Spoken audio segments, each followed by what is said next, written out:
Liftoff will start in T-minus 10 seconds. 10, 9, 8, 7, 6, 5, 4, 3, 2, 1. We have ignition. It's time! 17 seconds from Game 7 or from championship number 6. Jordan open. Chicago with the lead. I've got a piece of it. It comes off. The Chicago Bulls have won their 6th NBA championship. Tying run at second, 2 out. Palmero over the head of Jenks. Uribe charges, throws, out! And the White Sox have won the World Series. To the far side around the 8-yard line to Hester. Under it and to the middle with the 15 to the 20, breaks free to the 25 to the 30, to the outside, 40, midfield, 40, 30 to the coast, 20, 15, Hester 5. Oh! Touchdown!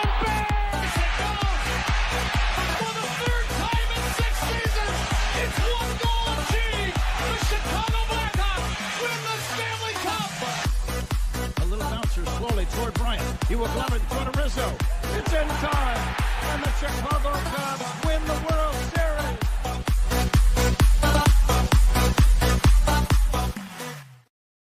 What up, what up, what up? Welcome to Shawn and Maya in the morning on this TGI Mickey Vicky Friday.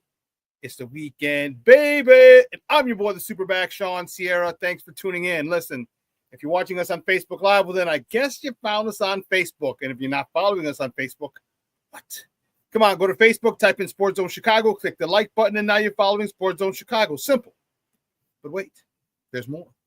Go to the show's page, go to Shawn and Maya in the morning, like that page as well. So not only will you be following Sports Zone Chicago, but you'll be following Shawn and Maya in the morning as well. And while you're at it, follow me on my page, Shawn Sierra. Check it out, the Shawn Sierra, but we'll get to all that in a second. If you're watching us on our YouTube channel, excellent. And if you're not subscribed to our YouTube channel, for real, come on, go to YouTube, type in Sports Zone Chicago, click the like button, click the subscribe button, and also click the notification button. That's the little bell right next to it, and that'll let you know anytime a show from Sports Zone Chicago is going live. Get it? Got it? Good. Now, if you're watching us on our mobile app, yay, please don't tell me you didn't know we had a mobile app. Come on, peoples. Where are all my peoples? Please don't tell me you didn't know we had a mobile app. Well, so wherever you get your app from, all right? It doesn't matter whether it's iTunes or Google Play or Amazon or Walmart or Kmart or 7-Eleven, Zayre, Zemsky, Macy, Montgomery Ward, Woolworth, Weebles, Goldblatt's. It doesn't matter. All right, just go there, type in Sports Zone Chicago, download it, take it with you on the go.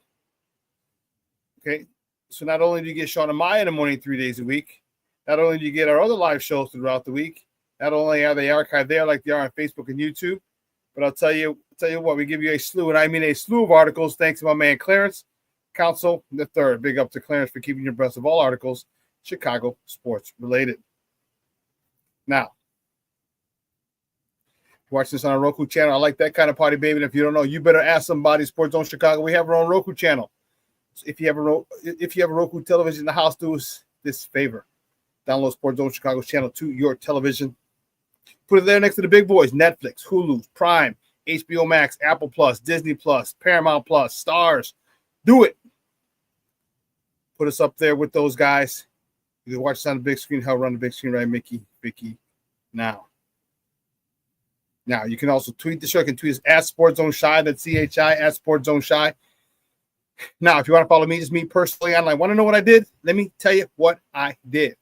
I made it nice and easy for you folks. Nice and easy. One handle for Facebook, Twitter, Instagram, Snapchat, and TikTok. All one handle at the Shawn Sierra. Man, we have a great show, but I need you to get interactive. So whatever platform you're watching us on, whether it's Facebook, YouTube, or mobile app, leave a question or comment on that platform. All right, it'll come up here on the screen. We'll incorporate it into the show. And that, my peoples, is what makes this the best morning Chicago sports talk show around. And that's you. So keep them coming, baby. Questions, comments, smart-ass remarks, because ain't nobody scared over here. And like The Rock said, baby, don't sing it. Just bring it. Man, let's see who we got, what we got here. Whew. Let me see. Let's check the chat. The chat is jumping like crazy. Cornelius Squalls, what up, what up, what up, sports owners? Chat, you got to check out Darius Alexander, the DT from Toledo. Wow, okay. Okay, Darius Alexander, I'll check it out. Black Diamond checking in. He's like, top of the morning, gang. What's up, Black Diamond? Oh, man, my man. Plankster's in the house. Say, good morning, Shawn. Sports owners, happy Friday. Bear down. Bear the freak down, baby. Yes, indeedy do. Yes, indeedy do. Oh, snap. Be smooth. Brian Hendren is back in the house. He said, good morning, SuperBack sports owners. What's up, Brian? Man, thank you for tuning in, Papa. I appreciate it. My girl, my niece, Monica. She goes, what up? What up? What up, Theo? Thank you for tuning in, Miha. I appreciate it. Thank you so much. Tell Jeremiah. Well, good morning, Jeremiah. How you doing, little man? That's awesome. Oh man, Black Diamond says bear down, and Shawn, I'll have another mock for you soon, probably Monday. Okay, cool. You know where to send it. You know where to send it, baby. Yes. Aunt Ma's checking in. Bear down, Shawn. You got it, baby. Bear down. I am fired up. Fired the freak up. Let me tell you something. You know, we have a lot to talk about today. All right, we have a lot to talk today, and I can't wait to get it started. You know, we have a lot going on this weekend. I think there's a football game going on this weekend. I'm not sure. Is there a football game going on? I think so. Let me double check. Yeah, I think there's a football game going on. We'll see. I got to see who's playing in it. Yeah. See who's playing in it. So we're going to talk about that. Definitely talk Super Bowl. Definitely talk Bears. A lot of good news, some sad news, all right, from the Bears home front. We're going to talk some Bulls. Okay, we're going to talk some Bulls. Man, we should have, you know what I should do? I should have done, and now I'm thinking about it, I should have had the Bulls, the good, the bad, and the ugly. You know, because there's so many different storylines with the Bulls. And it gets frustrating when they act like a small market team, or they get a little too, I don't know, silly sometimes, man. All right, they get a little too silly sometimes, and that's really bothersome. All right. We talked about earlier this week, we talked about the trade. All right. We talked about the trade for Zach LaVine. It was time. It was beyond time. All right. And it took him forever. But don't forget, Zach got hurt, so people had to make sure he was healthy. And then they wanted to see him play once he was healthy. And let me tell you something. He put on a show. He put on a show for a lot of people. And they finally made that deal. So we're expecting more trades to happen. A lot more trades. Well, definitely one. Definitely one. We're expecting to happen, and it didn't happen. And I was pissed. You know, I was really pissed.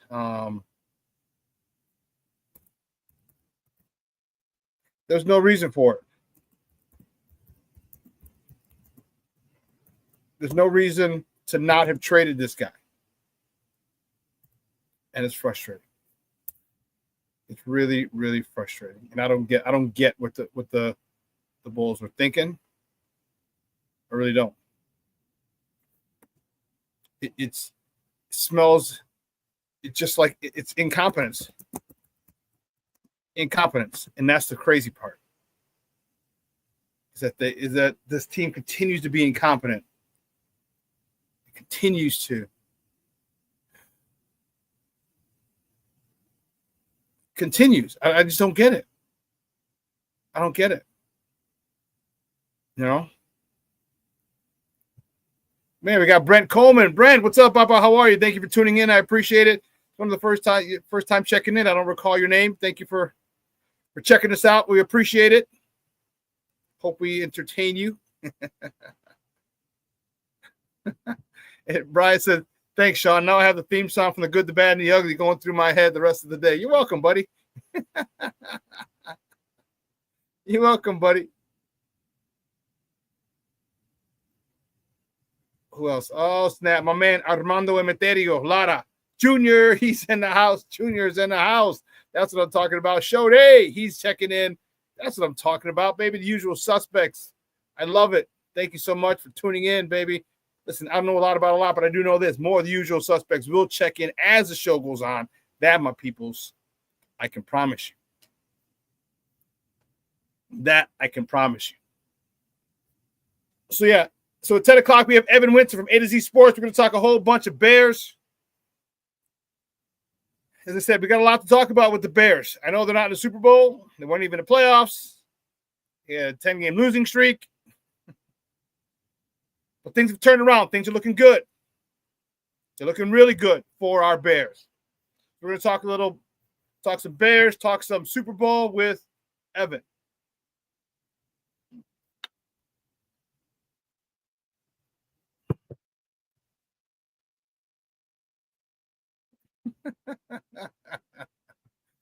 You're a fool, Shorty. I don't know a lot, but I do know this. I love me some Shawn Sierra. Thank you, Shorty, man. I appreciate the love, dog.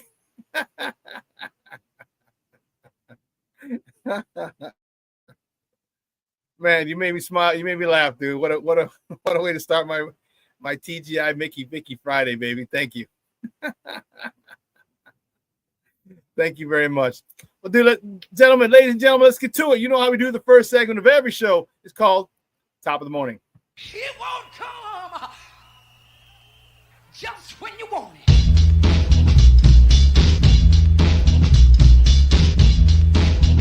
Top of the morning to you. Top of the morning to you.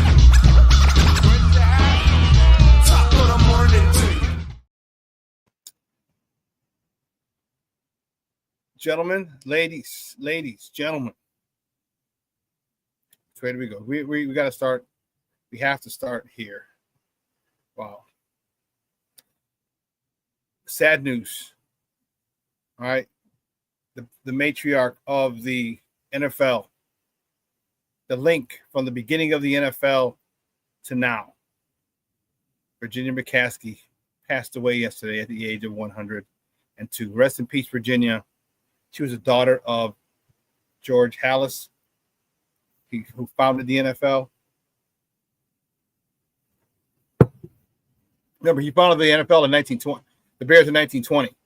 She was she was born 3 years after. So she's seen damn near everything in the NFL. And, you know, I just want to say that it was, I'd never met her. Okay, I never met her when I was working as an usher, as an anti-frame usher. But the way she led that organization with grace, she was just a powerful woman. She took over. She didn't want to take over it. Her husband Ed passed away, and then when her dad passed away in '83, she took over. All right, she took over, and there's so many stories you hear. She lived in Des Plaines. Okay, she didn't live in a mansion, just a regular old house in Des Plaines, nice little house on a quiet tree-lined block in Des Plaines. Never flaunted her money. She was a very humble lady because she knew they came from humble beginnings. Her dad was a pioneer, an entrepreneur who bought the Decatur Staleys for $100. Okay, so she went from that, flying around at the barnstorming tour with her dad, to owning a $6 billion franchise. All right, she was involved in a lot of the decisions. Up until a few years ago, she was revered throughout the NFL. She was revered in her neighborhood in Des Plaines. Frequently attended. She's a good old-fashioned Irish girl, right? Irish Catholic. Still kept going to church. Donated tons of money. An unbelievable philanthropist. Gave millions and millions of dollars for kids to go to college. And if you listen to Jared Payton yesterday, it was tough. He was on the radio. It was tough for him because of the fact that he meant so much to her and his family. You know, his dad, Walter Payton, my favorite Chicago Bear player, was her favorite Chicago Bear player of all time. Brian was one, I think. Walter was one. Brian Piccolo was her second favorite. Okay, and Peyton and Jared told us a story yesterday, which was awesome. He said he didn't believe he had ever said this story or told anyone the story, but for his wedding, she was invited to the wedding. The reception, he said he got married in Florida. He didn't get married. He got married out of state, but the reception was here in Florida. It was at Soldier Field. It was in, the hall. I don't know if it was one of the rooms, one of the Midway Center or whatever. But anyway, it was in Soldier Field. It was just in there. And he said, who shows up? Virginia McCaskey. And it meant a lot to him for her to show up. And then the story, this was a phenomenal story. This is a phenomenal story. So then people wanted to go take pictures in the seats at Soldier Field, but the lights were off. And they asked the people, and they were like, well, we can't do it. We didn't get approval from the city, but blah, blah, blah, blah, blah, whatever. He heard about it, I don't know if he went up to her and said something or someone else said. So she went out and said, turn on the lights. And they turned on the lights. That was dope. So people could take pictures inside of Soldier Field. So, I mean, I'm sure there's a trillion other stories. You said the way he made her mother feel, from one woman to another. Remember, Connie was from the South. She went to school in Jackson State with Walter. That's where he met her. So you get a girl coming from the South, coming to a big city in Chicago, it can be overwhelming. And she kind of looked out for her. In ways you probably many owners probably wouldn't. Okay, and or the daughters of owners, because he still owned the team back in '75 when Walter was drafted. And I'm sure there's tons and tons of stories. Phenomenal woman, raised 11 kids, 40 grandkids, 40 plus grandkids, and even more great grandkids. So, yeah. From everyone here at Sports Zone Chicago, our hearts go out to her, to the family. It's a difficult time for the family. It's also a difficult time for some people who, like Jared. Some people like Jared who were extremely, extremely close to her. It's got to be tough for Jared. It's got to be tough because that family means a lot to him. She meant a lot to him. George and everybody, they welcome them. And the way that a lot of the public just talks about George and everything, he hears it. He understands, and it's just got to be tough. And I just thoughts go out to people like that, like Jared and the Payton family, who were so close and welcomed into the McCaskey family. So, again, rest in peace to the matriarch of the NFL, Virginia McCaskey. Oof, that was a tough one. Going back to Wednesday, baby. Wednesday, the Bullies. Unfortunately, the Bulls had a rough one Wednesday in the Purple City, Minneapolis. Bulls fell to the T-Wolves 127 to 108. Kobe White led the way with 20 points. Josh Giddey contributed 19. Matas Bucelis, this rookie is awesome. He contributed 14th, and Vooch, Mr. Walking Double-Double, 10 points, 11 rebounds.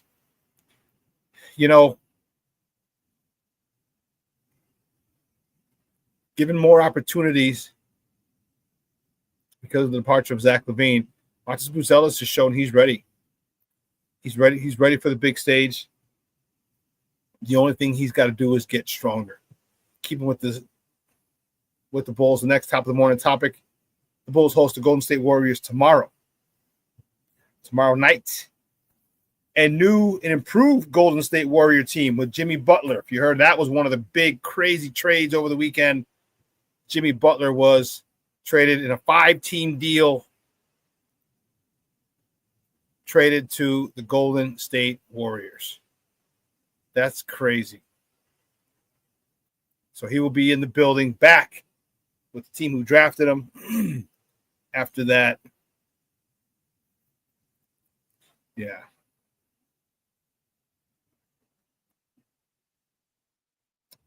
Moving on, the next top of the morning topic. Staying with the Bulls. The Bulls, during the game on Wednesday, made the announcement they have re-signed, they've extended Alonzo Ball 2 years for $20 million. 2-year, $20 million extension for Alonzo Ball. I like this and I don't like this. Okay. 2 reasons. One, I like it. I think his basketball IQ is through the roof. His defensive play through the roof. His ability to get out and get the ball moving up court with his passing ability through the roof.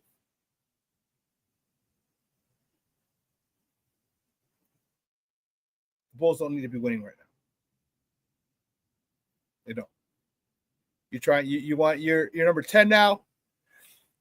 If I'm not mistaken, you have your first round draft pick. You have control of it, so it doesn't matter. But still, you want to get up as high as you can in this draft, because there are a couple of playmakers, game changers, franchise altering talent in this draft.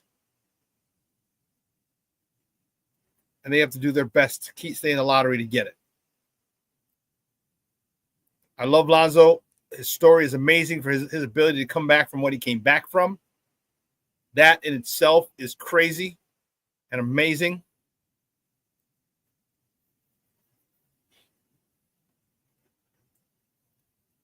You know, Cornelius, you said, I don't know if he's worth $20 million, but he's been playing some good ball. You think about it, $10 million in the NBA, it's not a lot. It's not a lot of money. 10 per year. I mean, let's be honest, it's like chump change. He's a good player. He's been hitting a 3 at a consistent clip. That's chump change in the NBA. You know what I mean? And for us, like 10 million a year, 20 mil, oh my God. But for an NBA player, a veteran like that, yeah. Yeah. To me, that's nothing. That's nothing. Staying with the Bulls, the next top of the morning topic, the NBA trade deadline passed, and the Bulls stood pat again. When will they learn? This is what I was talking about. You're supposed to have traded Vooch, and there are rumors. Tons of people were calling the biggest rumor, the rumor with the strongest momentum was that the Golden State Warriors wanted Vucevic. The Bulls wanted a first-round pick. Golden State wanted to give a second, and it didn't come to pass. It didn't come to pass. So now you're stuck with Vooch in his contract, and there are a handful of teams calling about Kobe White. You should have traded him as well. And don't get me wrong, I love Kobe White. I want him to stay. I love the fact that he's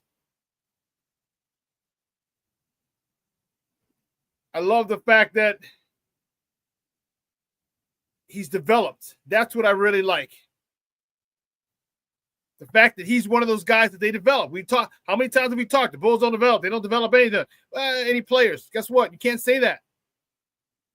We can sit there and point at Patrick Williams.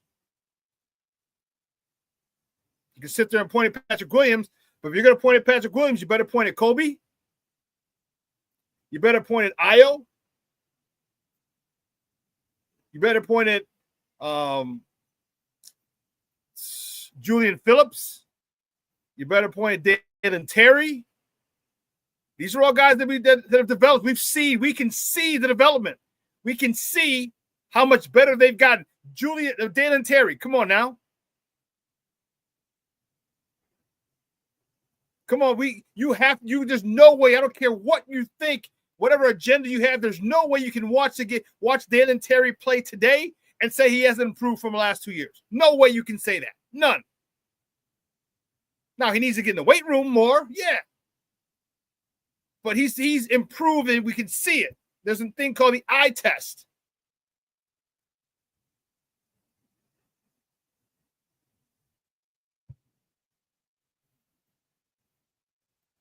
And yes, Mondo, Patrick Williams just sucks. No, he doesn't really suck.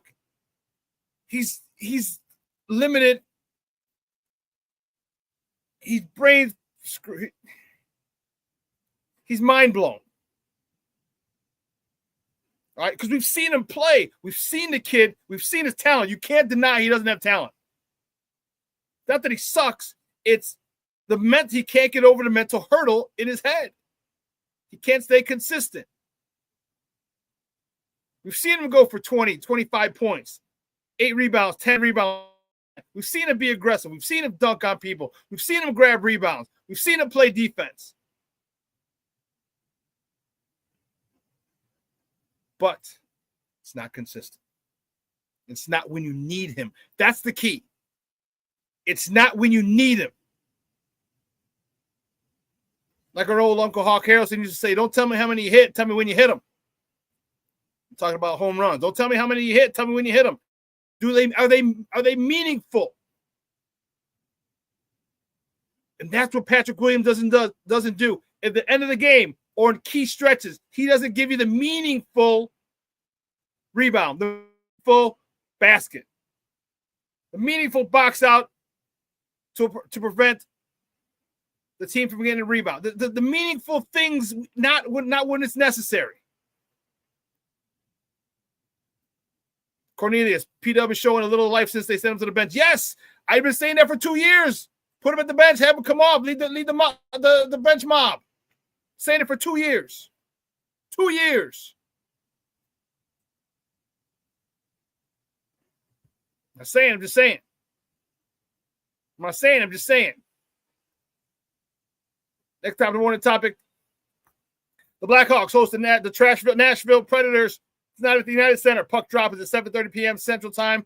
You can catch that game on Chicago Sports Network or listen to it on their flagship station, 7:20 a.m. That's tonight. Tomorrow, the Blackhawks travel on I-55 for a date with the St. Louis Blues. Puck drop is at 6 o'clock tomorrow. You can catch that game on Chicago Sports Network as well, or listen to it on their flagship station, 7:20 a.m. Yeah, baby, check it out. My man, I'm telling you, I love this guy. Manuel Moncada signs with the Los Angeles Angels of Anaheim, a 1-year, $5 million deal. If this dude actually turns out to be something, I'll be mad as hell. Going over with his guy, Tim Anderson. Rebuild the left side of that defense. But Yo-Yo going to L.A. El Cubano in Los Angeles. El Cubano in Los Angeles. Míralo. Man. It's my dude. That's my dude. Well, listen, we're going to take a quick break. On the other side of the break, we have a couple more top of the morning topics. You hear me? You heard me? So listen, don't go anywhere, folks. Keep it locked right here. Shawn and Maya in the morning. Excuse me. Shawn and on Sports Zone Chicago.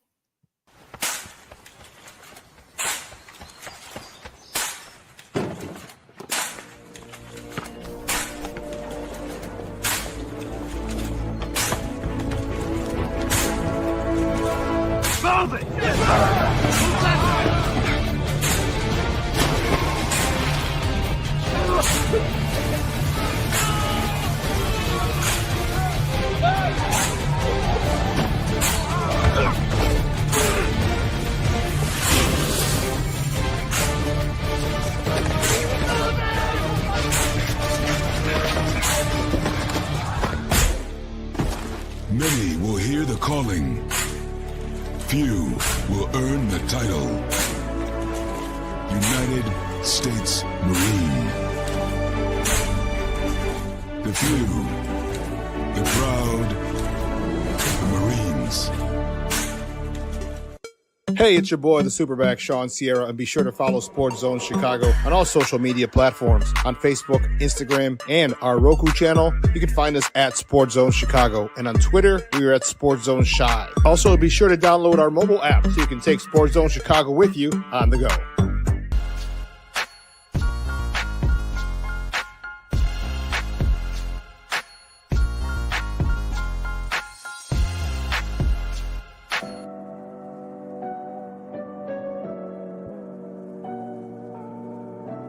How do you take care of your mind health? For my mental health, I meditate in the mornings. I have my dogs. They're the best. I just find ways that help me just relax. Finding things that make me happy, like being close to my family. I meditate a lot and read books. I have hobbies outside of the game. I'm able to switch off. I'm able to turn my brain off from the game of basketball. Your mind health matters. Your mind health matters. We are looking for a few heroes, mentors, trailblazers, innovators, a passion to change lives, spark curiosity, open hearts, and awaken minds, help students answer the question, who am I? This could be your calling, but this is no job. It's the journey of a lifetime. Be a hero. Be a teacher. Mental health and learning disorders don't discriminate. 17 million children and adolescents in the United States live with disorders like anxiety, depression, ADHD, and dyslexia. Less than half get the help they need to thrive. Help the Child Mind Institute change these children's lives. Visit childmind.org.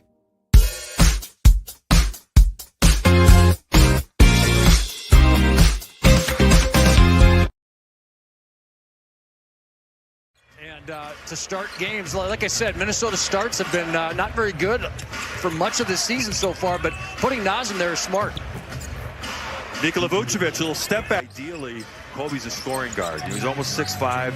He can get to the basket, and he's also got that three-point range. So I think right now with Giddey and Lonzo Ball playing the point, nice drive there. Year's end, and the Bulls gave up a very popular player in Alex Caruso to acquire him. And we'll see what the price is going to be to keep him in a Bulls uniform. But he trade Draymond Green and Jimmy Butler in the same starting lineup. That's going to be spicy. It'll be fun to watch. Giddey in the paint, nice floater. Capable of, but he seems pretty comfortable with what can bring him success and help the team. Kobe pushes off Conley, sets up Modest Buzelis. Look out below.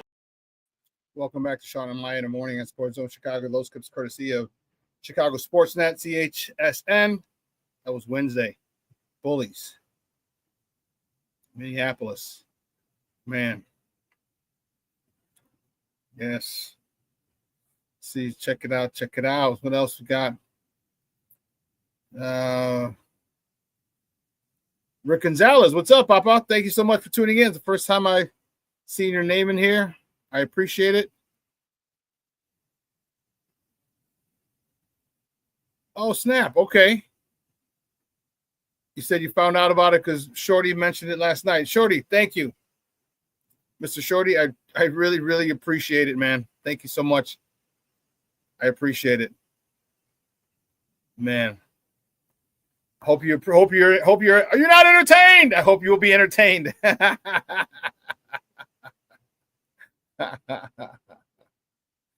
hope. Yes. Yes, look at that. Look at that, Shawn. My promoting you has brought you another sub, and Rick. Yes, thank you so much. I appreciate it. Rick says, "I'll check this out for the next 20 minutes. Then I'm heading home to Shaw Local." Which helps still there. Good. Shorty, man, you do nothing but show love, man, and I appreciate no Diddy, and I appreciate it. I really do, man. That's good stuff. Yesterday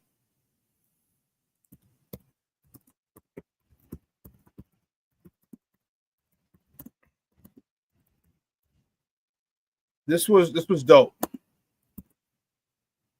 This was dope yesterday. Yesterday was awards night in the NFL out in Nolens. And let me tell you, it was stars were there. When you're Super Bowl week, we're trying to get down to Radio Row.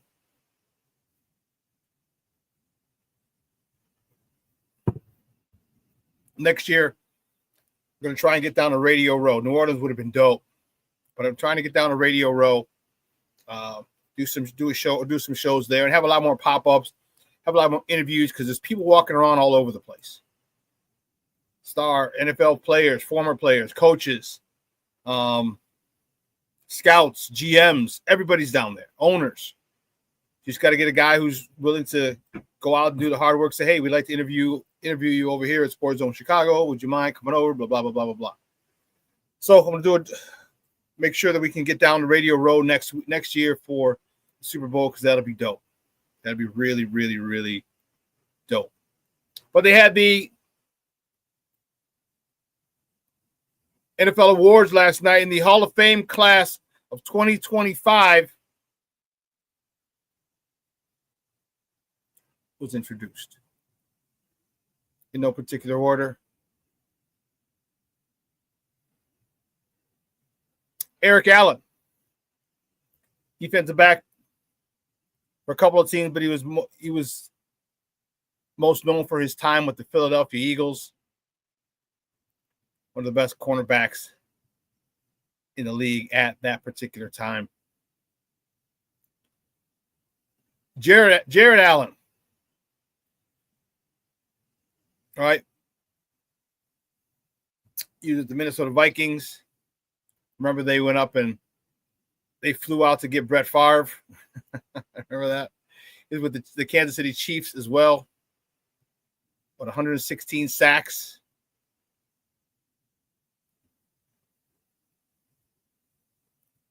Antonio Gates. It was cool. LaDainian Tomlinson introduced him yesterday. Brought him up to stage. His teammate, guy who really, one of the tight ends at that time who revolutionized the tight end position. Remember him, Tony Gonzalez, played around the same time.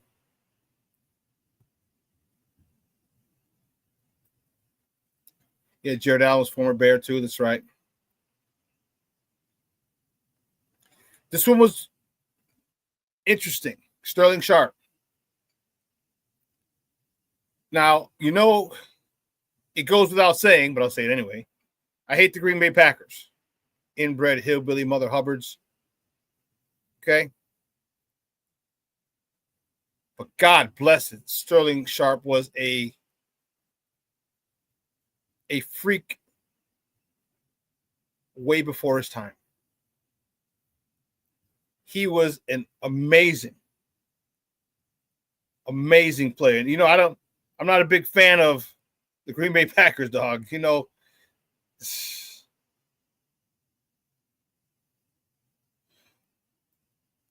but this guy over here,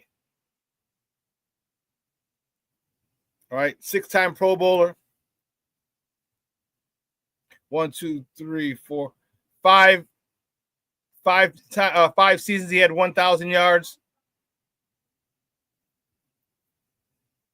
Another season he had 960 yards. His rookie season was 791 yards.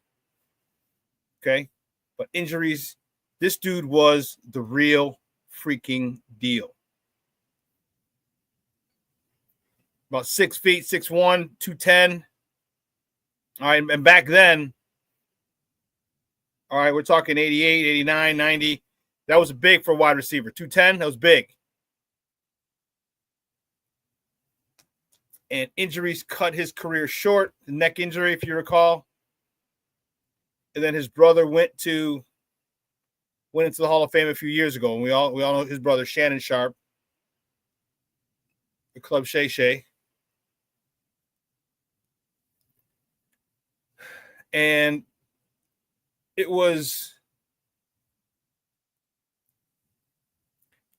like this guy. despite the fact that he played for Green Bay. I liked Shannon Sharpe. And the fact that he hadn't gotten in, it sucked. And I was wondering if he would get in. I'm grateful that he is, because now there's the first set of brothers to be inducted into the Hall of Fame. And if you ever listen to Shannon, Shannon says he's in a very unique position. Probably the only person in the Hall of Fame who's in his position. He said, I'm in the Hall of Fame and I'm not the best player in my family. I'm in the Hall of Fame and I'm not even the best receiver in my family. The amount of respect that he had for Shannon was crazy. The amount of respect that he had for him was unbelievable. Brotherly love, man, it was unreal.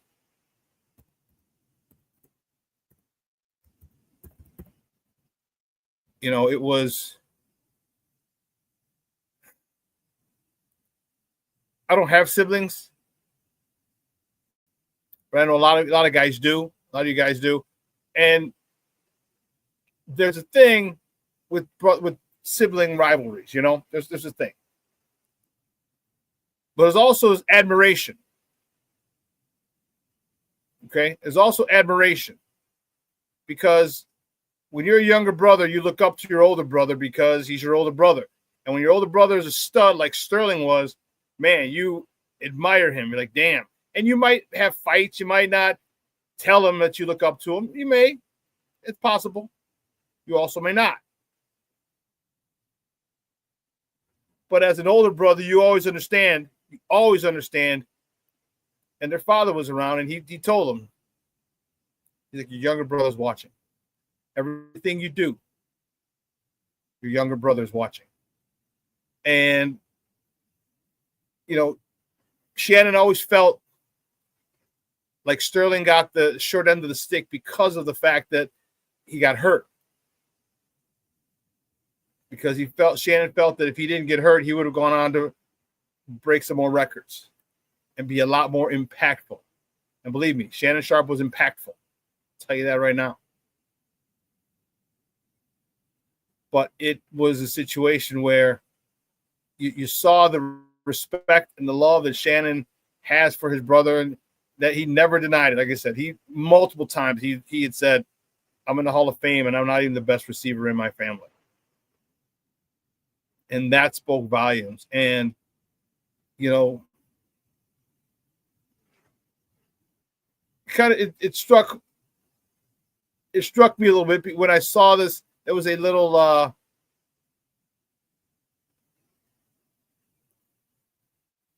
clip on social media where Shannon has Sterling come over to tell him the news. And he comes over and he has him, they go over to Shannon's house. He has Sterling come over to Shannon's house. And I guess one of Shannon, I don't know who the lady was, but Sterling comes over. He's like, where's Shannon? He goes, he's in the basement. He's like, okay. So he goes in the basement. And there's cameras there. And Shannon's in his gold jacket. And he's in his gold jacket. And he's like, what's going on? He's like, congrats. You made it. Pro Football Hall of Fame. And Shannon was just like, whoa. Or Sterling was like, whoa. And it was this cool thing because of the brotherly love that they had for each other. And Sterling was like, man, he goes, like, you know, I can't believe, this is how I felt when you when you went in. And Shannon says, now I feel the same way now. And I just thought it was so awesome. Like I said, I know Sterling played for the Green Bay Packers and those inbred hillbilly hick mugs up there. But man, game recognizes game. And if you're old enough to see Shannon Sharpe play, he was Brett Favre's number one dude. And he was something special. let me tell you, he was something special. And, you know, I have no problem saying that. With all due, you know, I'm a Bear fan through and through. I bleed blue and orange. But I can respect when a player is good. I can respect when there's talent on, you know, when the opponent is extremely talented. And Sterling Sharp was one of those dudes. He was one of those dudes.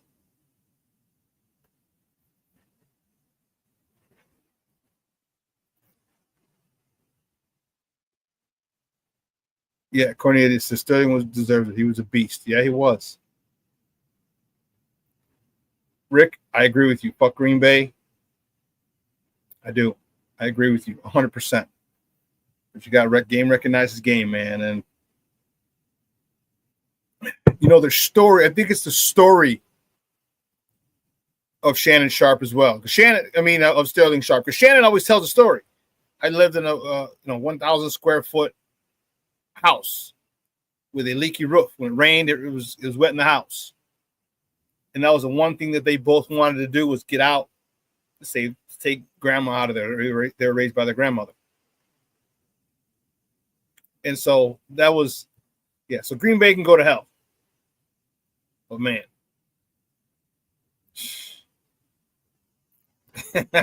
Rick says, all the way back in 84, I was 4 years old.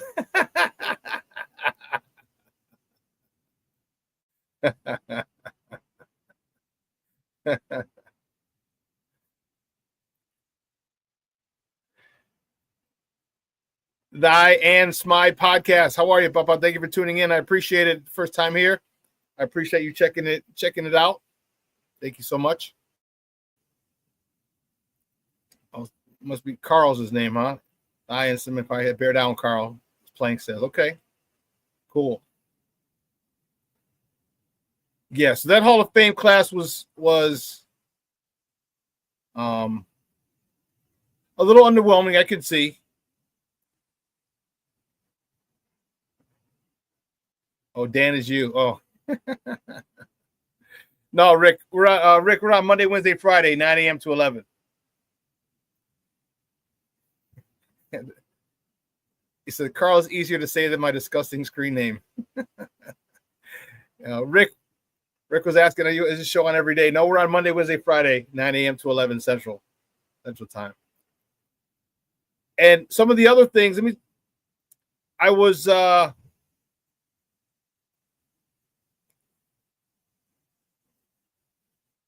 can I put it? I was happy. We didn't get those. Here we go. So, no surprise here. The offensive rookie of the year was Jaden Daniels. Offensive rookie of the year.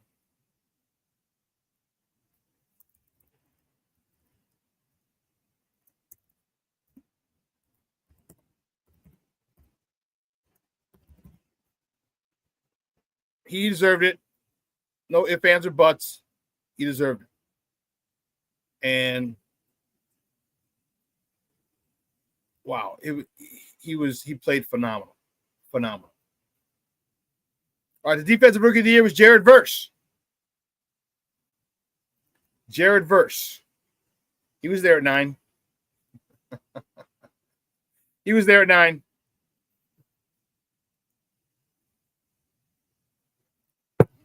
He would have helped Montez Sweat on the other side.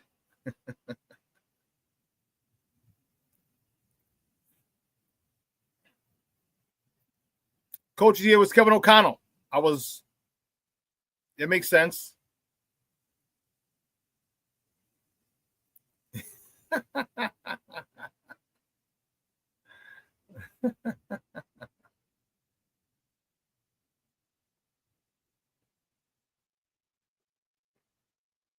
Yeah. Carl, you said thoughts on Luke Kuechly being snubbed. I don't think Luke is good enough to get. I don't either. But there were a couple of people who were snubbed. Eli was snubbed. All right. King Book of World checking in. What's up, Papa? How are you? He says, salute, everybody. Rick says, Caleb's going to bounce back. I'm still riding with Caleb. Listen, Caleb has all the talent in the world to be a great quarterback in this league. Okay, and that's the plan. We're hoping with Ben Johnson, molding him, developing him, that Caleb can get close to where the expectations were. And the expectations were sky high. Sky high. But you revamp this offensive line, you get him one more receiver, you might not even need one more receiver. You got DJ Moore, you have Rome Odunze, you have Cole Kmet, you have DeAndre Swift coming out of the backfield. You got a lot of nice weapons. Tyler Scott, now's your time to step up. Shorty says, Jaden Daniels lost me $7,000. F Jaden Daniels. Don't you mean Shane Waldron and offensive crew lost you $7,000?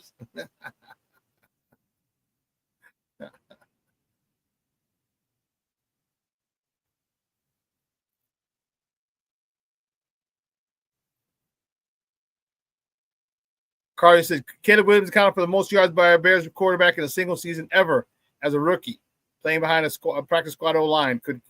Caleb could be Hall of Famer. That's a lot to stretch. We got to see how it plays out, but he has the talent. He has the talent. I agree, Rick. If they do win, if the Bears win 10 games, I would say, yeah. I was going to say 11 or 12, but no, you get to 10 games, double digits. Ben Johnson definitely. And he was just named. And the funny thing is, in the NFL awards, Ben Johnson was named the assistant coach of the year. Wouldn't that be funny if one year he wins assistant coach of the year and the following season he wins coach of the year? That'd be dope. That'd be dope.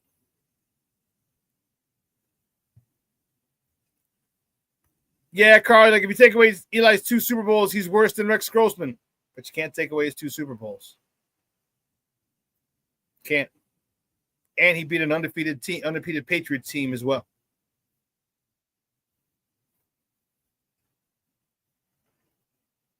Undefeated Patriots team.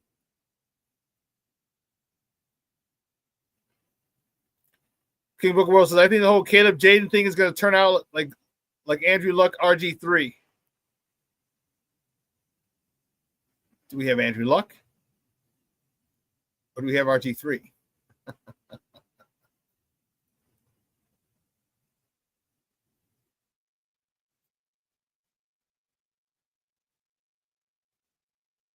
Carl says, one more receiver. Rome Odunze will end up 2025 as a top 10 wide receiver in the NFL. Place a bet on that. Bet us. Okay. I'd be disappointed if he was. Truth be told. I'd be disappointed if Rome was a top 10 receiver and DJ Moore wasn't. Because DJ Moore's your true number one. Highest paid Bear, and he better go to him. But he's building a relationship with Rome. I'm telling you. I don't feel that DJ Moore and Caleb Williams are vibing. I don't think DJ Moore likes Caleb Williams. You can sit there and they can try and play it down because they're not going to say that publicly. That's just how I feel. Just listening to the way DJ Moore talked about him the other day when they were there for the press conference. And DJ Moore, and I know they sat next to each other, but DJ Moore came down the stairs and Caleb Williams didn't even dap him up, didn't say what's up, nothing to him, just walked right by him and right to Rome Odunze. That's just my opinion.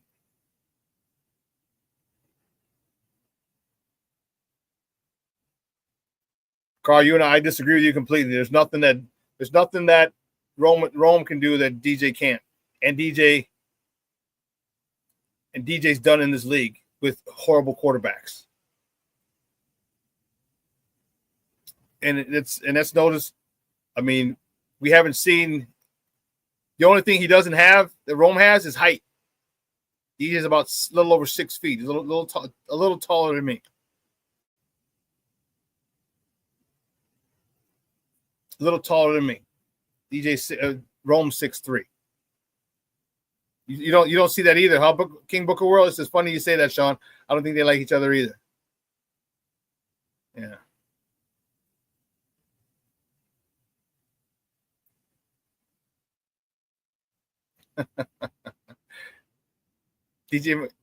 Carl says DJ Moore played every single game behind being injured last year. My crackhead theory is that DJ hurt his groin trying to add humans to this earth.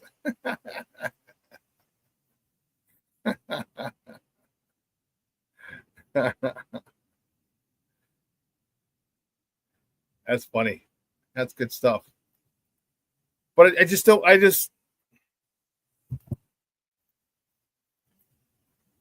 think it's gonna. I think you have two number one receivers, but I think 1A is DJ and 1B should be Rome. I just think that.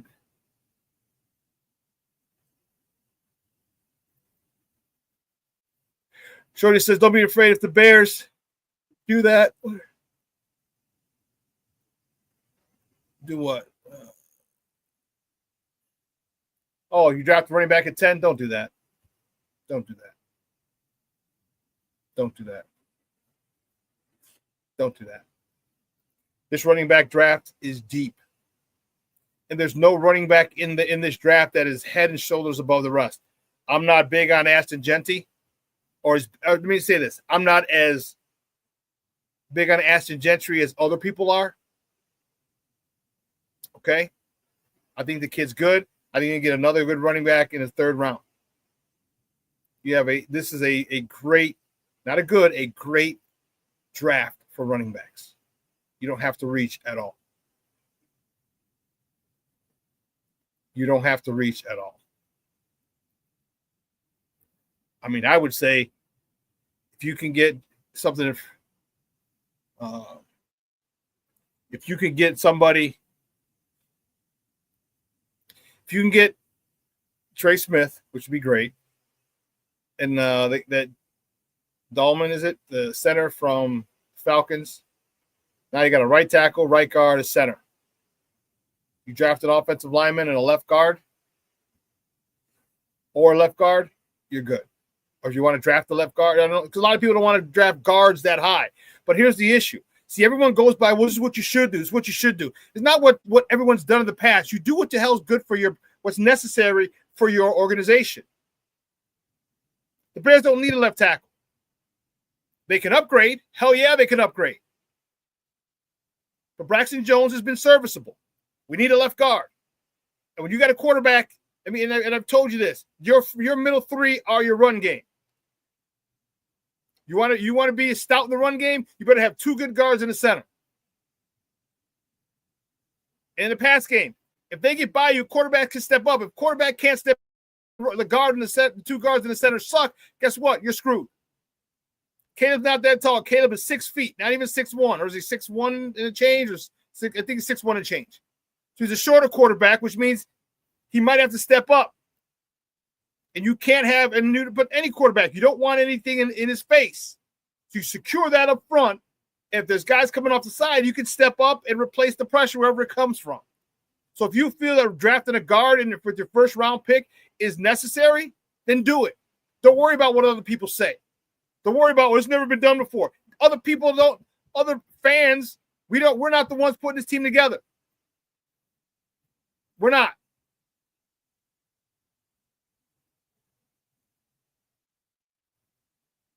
So if you need to draft a guard, draft a guard.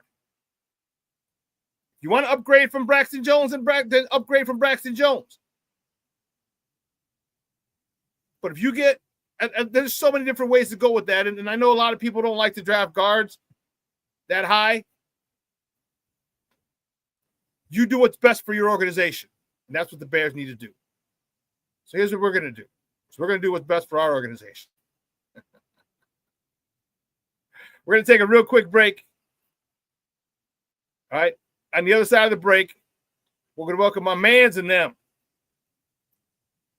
He's the head honcho over there at A to Z. He's Evan Winter. Covers the Bears. Excuse me. We're going to talk to him on the other side of the break. So keep it locked right here, folks. Shawn and Maya in the morning on Sports Zone Chicago. Hey, it's your boy, the SuperBack, Shawn Sierra, and be sure to follow Sports Zone Chicago on all social media platforms on Facebook, Instagram, and our Roku channel. You can find us at Sports Zone Chicago, and on Twitter, we are at Sports Zone Shy. Also, be sure to download our mobile app so you can take Sports Zone Chicago with you on the go. Time out. How are you feeling right now? Happy? Excited? Angry? Overwhelmed? One of the best things you can do for your mind health is to name what you're feeling. It can sharpen your awareness and help you talk about your feelings with someone you trust. Here are 3 questions to ask yourself. Where are your thoughts right now? In the past, the present, the future? Do you notice any sensations in your body? Is your heart beating fast? Is there a flutter in your stomach? Or are you fully relaxed? What do you need right now? Time with others? Time to yourself? Remember, there's power in this awareness. So find ways to identify what you're feeling today.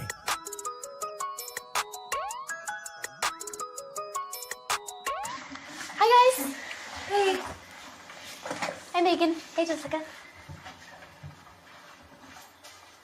Megan, you're a tramp. Brian Fitch told me you guys made out. Everybody knows. He said your breath smells like garbage. And he almost puked. He says you're the most desperate girl he knows, besides your mom. How many boyfriends does she have anyway? Lots? Your makeup makes you look like a clown. That zit is huge, zit face.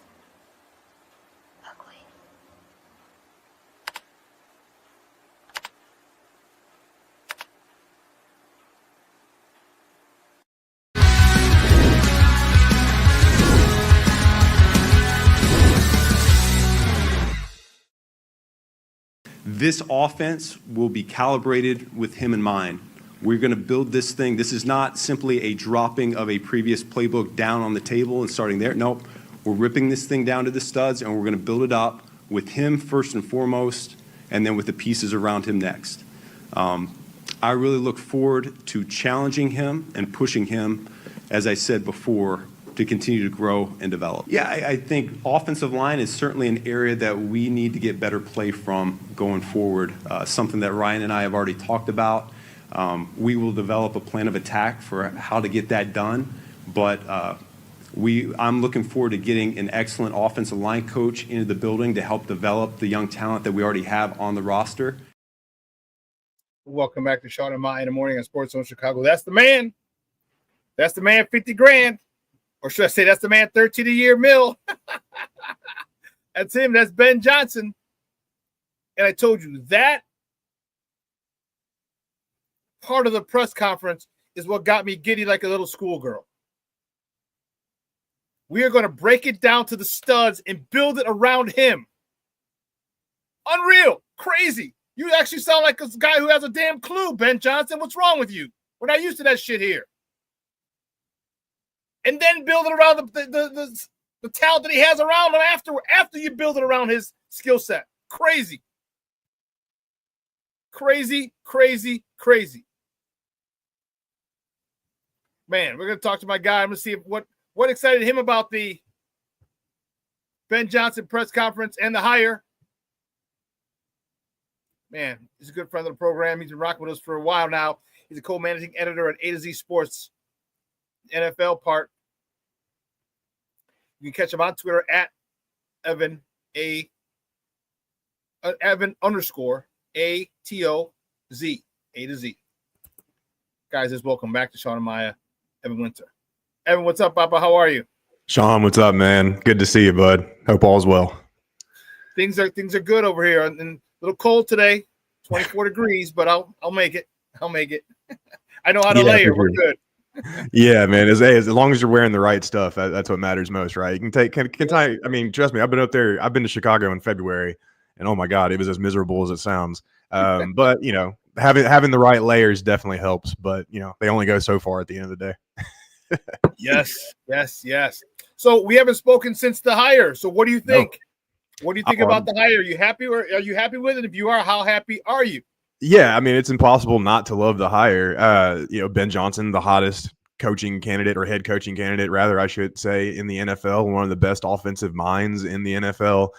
And it's not just his resume, it's his process and his philosophy. I mean, obviously we saw a little bit of it in the opening B-roll that you just played, but this guy does things the right way in terms of building a team and building an offense. And he realizes it all starts up front. I mean, what was it that we talked about last year going into the season was, sure, they got Caleb Williams, the Bears made all these moves, but the one thing that could hold all of them back outside of Matt Eberflus, obviously, but the one thing in terms of player personnel that would hold them back if it doesn't work was the offensive line. And the fact that Ben Johnson immediately pinpointed that in his presser and knows that that's what needs to be done, and he knows how to fix it too. That's honestly what has me most excited because, we're both old school. We've been watching this game for a long time.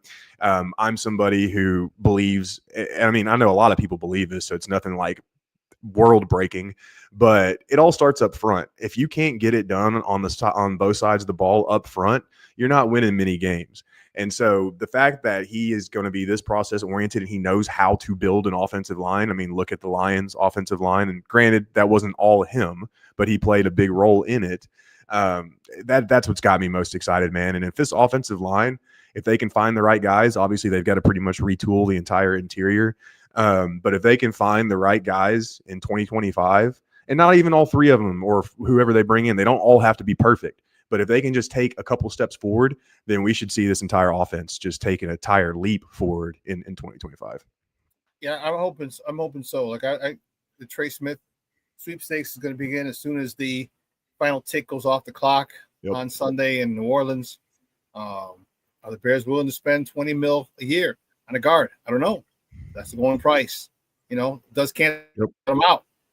All right. Here's one of the things that I thought.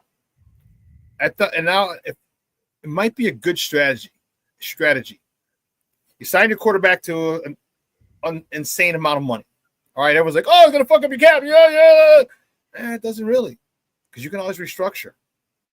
And that's, I think, and I wonder if that's what they did. Okay, we can restructure, and maybe they spoke with them and said, "Hey, listen, we're gonna give you this, but we're also gonna ask you to restructure if we need this, if we need that, if we need this."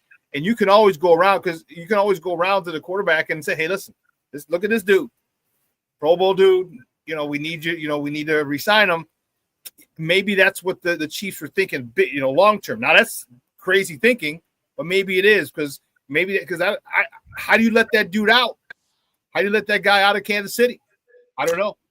Yeah, especially whenever you look at what they've got going on at the tackle position. The Chiefs' offensive line isn't one of the best units in the NFL, but their interior offensive line is really good with, Joe Thuney, Creed Humphrey. Well, and I know they've slid Thuney out to tackle here recently. But with Thuney, Humphrey, and Smith, I mean, that's one of the best interior trios that, you can have in the NFL. And the wild thing about Trey Smith too, man, and sorry if I'm telling everybody stuff they already know, but I still find this fascinating about his career, is, he almost had to quit football when he played at Tennessee because of blood clots, and they actually came back at a certain point, and that's what knocked him down into the sixth round of the draft, and it's just that to me still blows my mind because he was completely cleared from the blood clots and everything like that, coming out of college and going into the draft. So he's always been a really, really good player, and he's going to get paid one too. It's just a matter if the Chiefs can afford him. But if not, hey, send him on over. And the best part about Trey Smith is his run game is power, or his strength in the run game is power. He moves guys. He's a gap scheme guy. And that's a lot of what Ben Johnson is going to, run on in terms of the running game. He's going to mix zone in there, obviously, and he's going to find a back who can hit the zone and all that stuff. But gap and power pools are really what's going to be the structure of Ben Johnson's run game, and that's right up Trey Smith's alley. So he'd be a perfect fit in Chicago, in my opinion. Well, I hope so, man. I hope, one of the things that I was really, and I had talked to you about this, is Ryan Poles' refusal to address the offensive line. But just in the last two drafts, we've had a good 5 to 7 centers, quality centers that are starting now. Mm-hmm. From, Cedric Van Pran to Jackson Powers Johnson to Pritchard to a couple other ones. You even got Graham Barton with the Bucks. I mean, he started all year last year. He was a first rounder, but still, I mean, and you've got the one kid, can't think of his name right off the top of my head, but he's catching a lot of momentum, and he's out of North Dakota State. But they're saying he would be a pretty good pick in the second round as a center. I mean, Bears got 2 picks, 39 and 41 in the second round. So they could easily find their kind of player right there, and then bring in Trey Smith free agency, and then obviously, whatever you got to do at right guard. And that's the interesting thing is, does tevinjenkins come back? I don't think he does. I just think he's too inconsistent in terms of his availability and his injuries. It reminds me a lot of T. Higgins in terms of just like the little nagging injuries that will cause him to leave a couple games early and then miss a couple games. Like he's never. I mean, obviously he missed, a good chunk of his rookie year, if not his entire rookie year. If I can't remember the exact detail, but like he's never suffered with the neck situation his rookie year. Right. So then, 4 or 5 games he said. Yeah. So like outside of that, he's never had like any devastating injuries, but it's just these nagging injuries along the way, that kind of hold you up. And I think you got to find somebody a little bit more consistent in that manner. One of my guys, Brian, says, "Don't forget Frazier for the Steelers." Yes, he's another that was one. it. Yeah, that's awesome. So, and I hope people, whether or not you bring Tevin back, if you do, it still doesn't solve the problem because he's injured. You have to make sure whoever you find behind him is ready and capable of playing. So, with the top 3 picks, how would you go? Well, first with free agency, what would you get if you your way? What would you do with free agency? So I like the idea of Trey Smith a lot. So I would definitely bring in Trey Smith if he's available.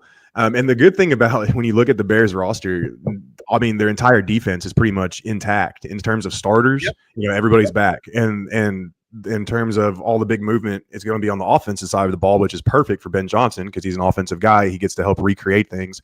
But man, I would bring Trey Smith in. And then, so let's just say in this hypothetical, that's the only free agency move they make. And we're talking specifically offensive line. Then I would go in and I would draft Kelvin Banks out of Texas at number 10. I really, really like the idea of him playing guard early on and then bouncing out to tackle if something happens with Braxton Jones. Let's say, the Bears just finally feel like like you were talking about earlier, like they need to upgrade. Or let's say Braxton just has an all-pro year in 2025 and some team just steals him away from the Bears. Let's just say the Bears can't afford to re-sign him, whatever the situation might be.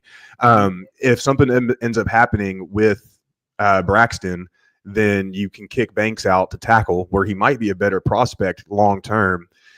So boom, you've got guard taken care of in the short term, and then you draft the kid out of North Dakota State in the second round. So, and I know it's a little risky. 2 rookies on the interior offensive line. But with a guy like Trey Smith, who's experienced, a guy like Braxton Jones on the other side, who's experienced, those 2 rookies would be sandwiched in between 2 pretty solid players that could help kind of accelerate the learning curve. But in terms of offensive line, that's what I would do.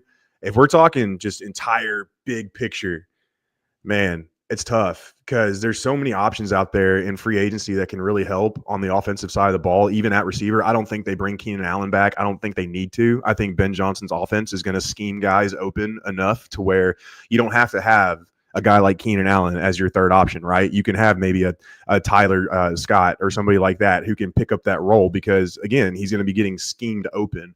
But I would probably try to find a decent wide receiver 3 in free agency. I would definitely try to find a tight end to help supplement Cole Kmet as well. And then on the defensive side of the ball, you can never have too many corners. I realized 2 of the corners on the Bears roster, Jalen Johnson, and then what's the other guy's name? Hold on. Eric Stevenson?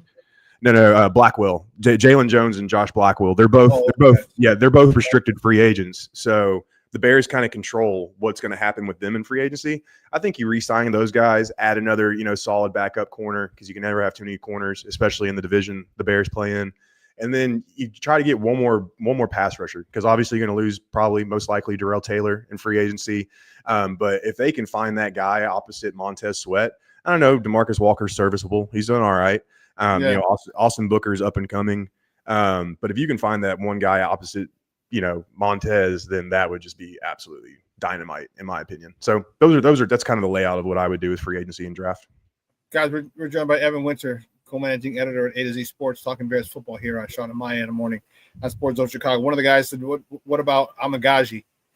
How do you feel about him? I'm okay with him. If you move him to guard, I am more than okay with him. tackle. He was out of position. He wasn't properly developed. He came in hurt. He missed a lot of time. I mean, it was just a cluster mess with him, dude. Like, first of all, he's from a 1AA school from Harvard, all right, from a small school. The town is where it is. Then he comes in hurt. Like, come on, you can't. And then you throw him out there without properly being without proper reps and everything. It was a disaster waiting to happen, and boy, did it happen in a nasty, nasty way. So there's a possibility. I think he might be the guard we need. He might be, and that would be phenomenal if we get Trey Smith and then Kirana Magaji does well at the left guard.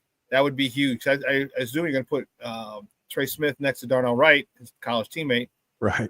Yeah. That makes a lot of sense. Well, and honestly, with him, it's definitely a redshirt year last year, and they've got to bring in some tackle depth too, because obviously they can't rely on him in 2025. I mean, I'm not trying to say the kid's career is over with, but just based off what we saw in 2024, you can't rely on him to be your swing tackle going into this year, especially if you move him to guard. Another name at guard that in free agency that really stands out to me, and a lot of it's because I kind of laughed at the idea going into 2024. So I've got some egg on my face, but I'm more than happy to always admit when I'm wrong.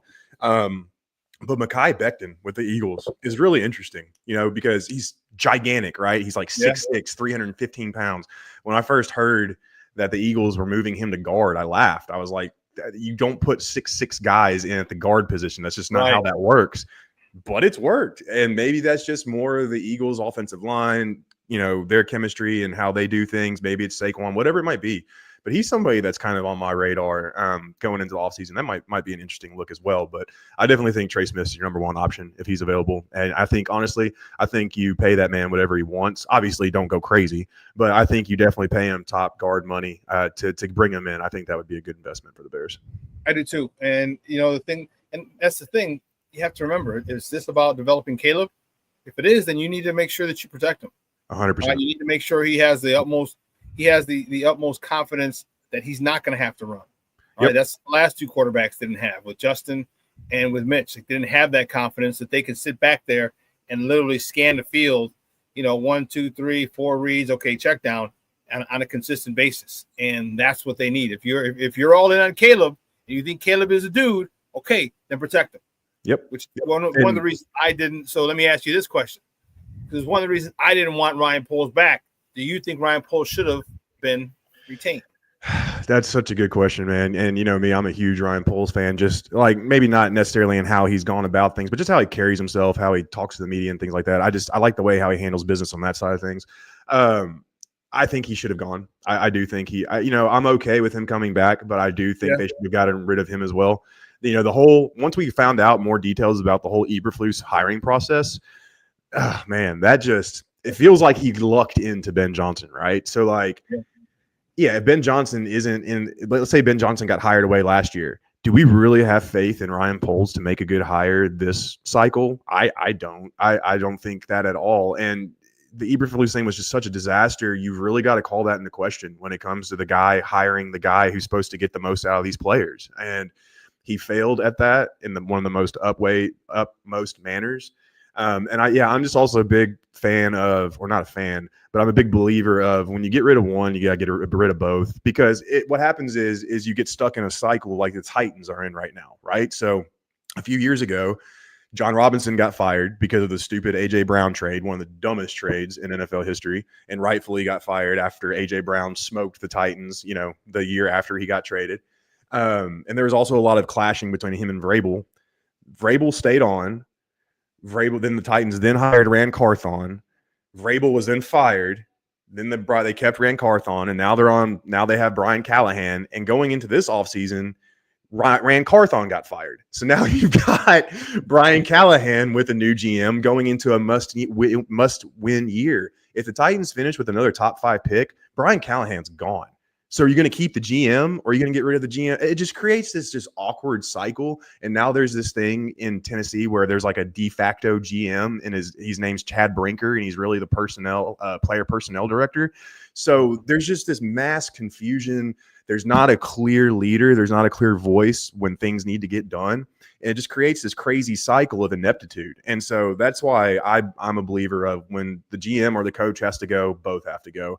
Ultimately, I like a lot of things that Ryan Poles has done, But I think the Eberflus mess up was so bad that he should have gone as well. So I don't know if you heard. Did I delete it? Yes, I think I did. Son of a biscuit. According to Courtney Cronin here for ESPN, Ryan Poles was scheduled to get an extension. So his that's interesting. His timeline matches up. His contract matches up with Ben Johnson's at 5 years. So, or it's going to end. They're both going to end at the same time. So that came across yesterday for Courtney Cronin from ESPN. So and when I saw that, I'm like, okay, finally, that makes sense. So right. With that being said, how much has Kevin Warren put his imprint on all this stuff?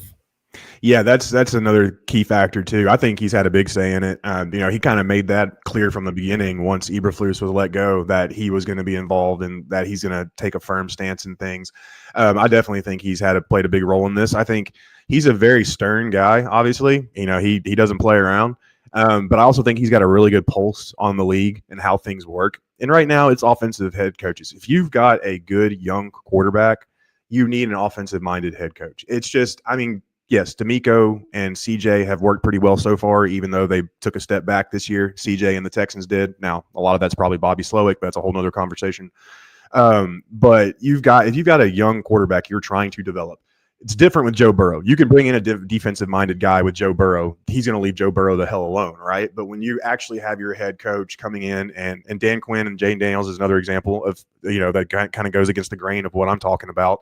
But Dan Quinn also had a former head coach in Cliff Kingsbury handling Jaden Daniels' development, so it's a little bit different there.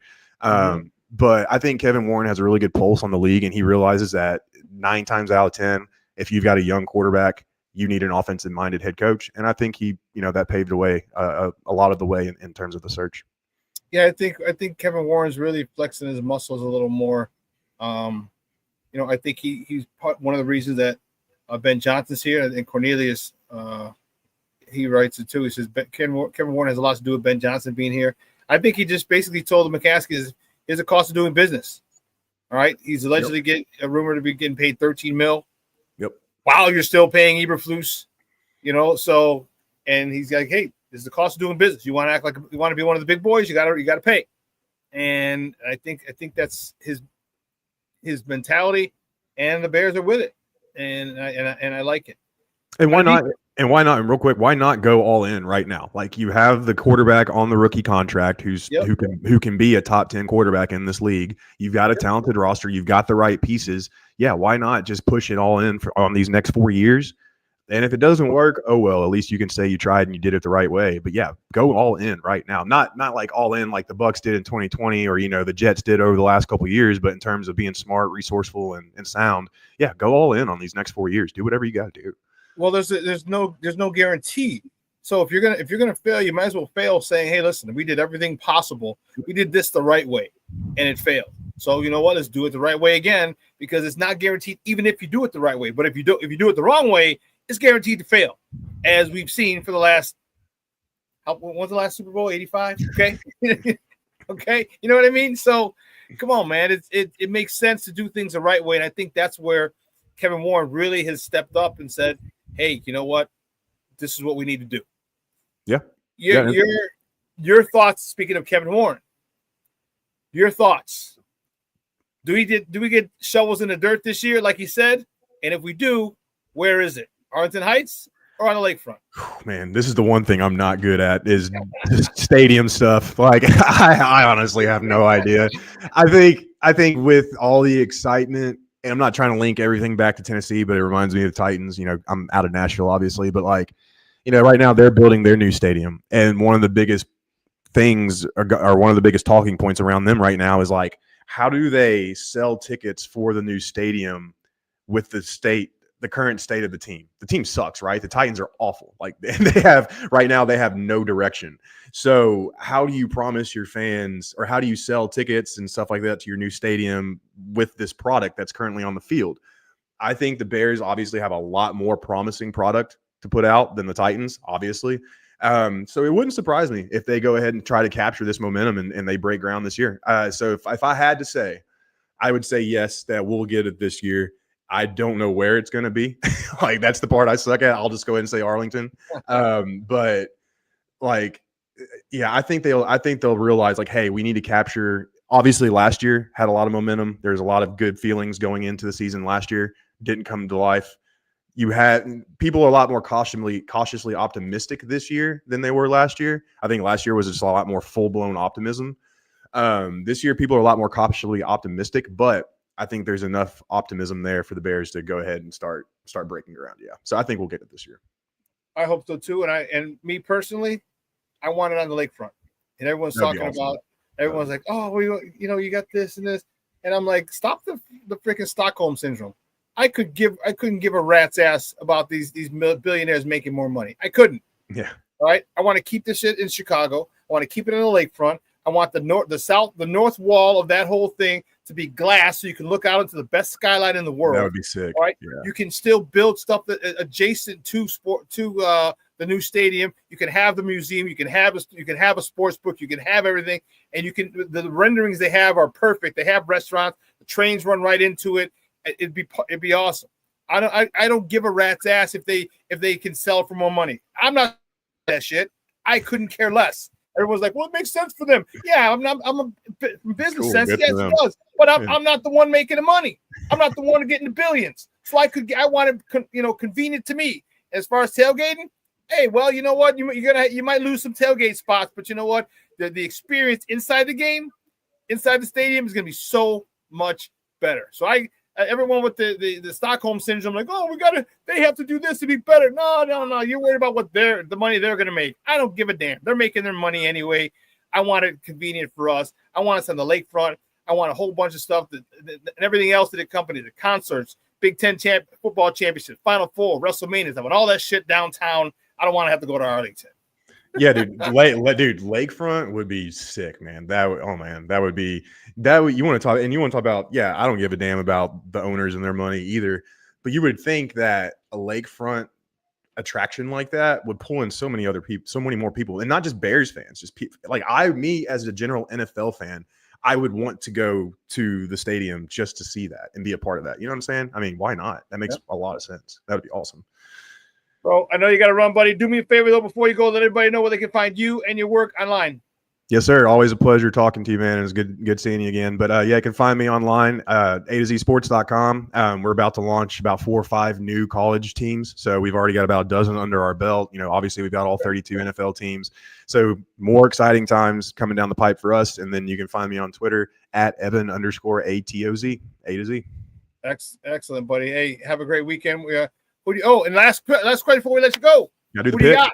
Yeah, Who do man. you got? Just because I want to fret, I would love to see history. I would love to see the Chiefs three-peat. I know that's probably sticking needles in a lot of people's ears, but I'm going to pull for the Eagles, man. Even as somebody who's followed the Bucs my entire life, I have a deep burning hatred for the Eagles.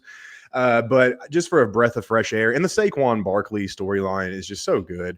He's just that dude has just been terrific this year. I would love to see him. Yeah, I would love to. Got a score? I'm going to do 23-17 Eagles. I think it's going to be a low-scoring game. I think both defenses are going to come to play.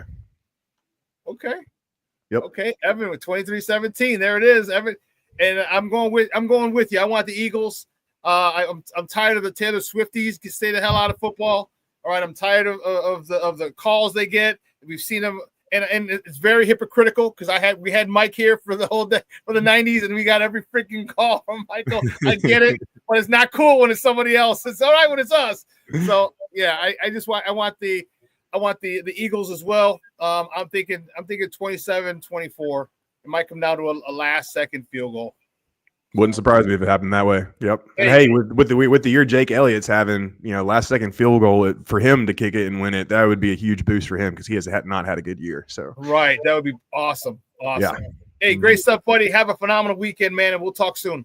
You do the same, man. See you later. Thank you. Bye now, guys. That's Evan Winter from A to Z Sports. Man, I appreciate his time. I know he had a run. I kept him a little longer. Sorry, Evan.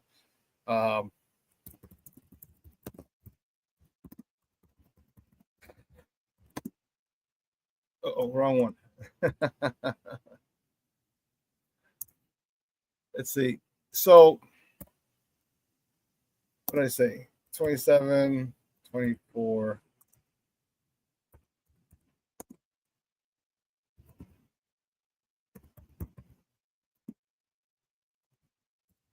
Here we go. This is mine.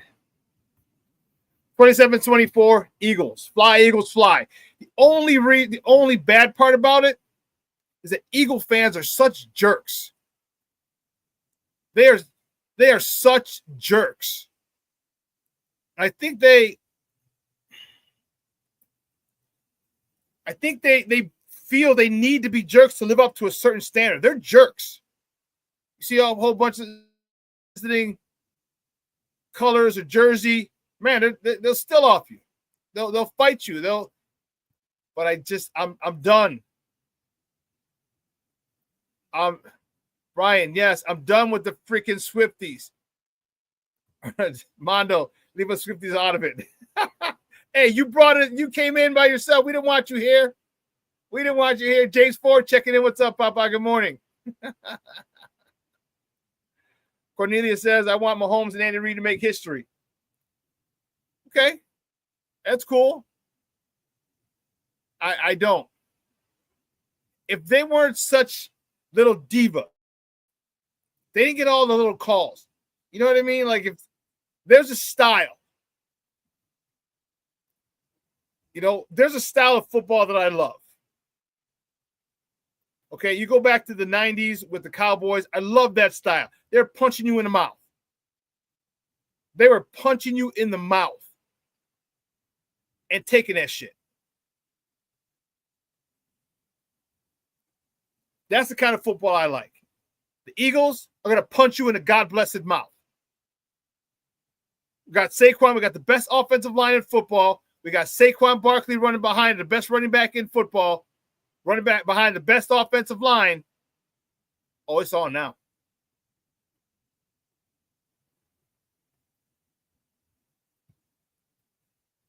So maybe that's why DJ Moore doesn't get along with. Why Cornelius? What did I say? I'm not sure. I'm not sure what you meant.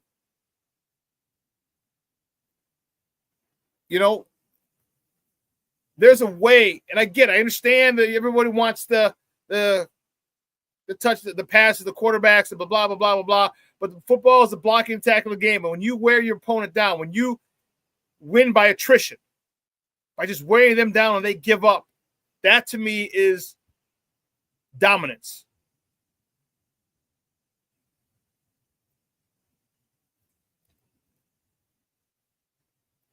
Oh, okay. You said maybe that's why DJ Moore doesn't get along with Caleb, because DJ's a Philly kid. Caleb's from the DC area. DC and Philly not get along? Okay. I guess that's my guy. My guy lives in the DMV. And two of my guys. One of my guys, actually, the Caleb's high school coach. We went to college together. Played running back at Holy Cross. We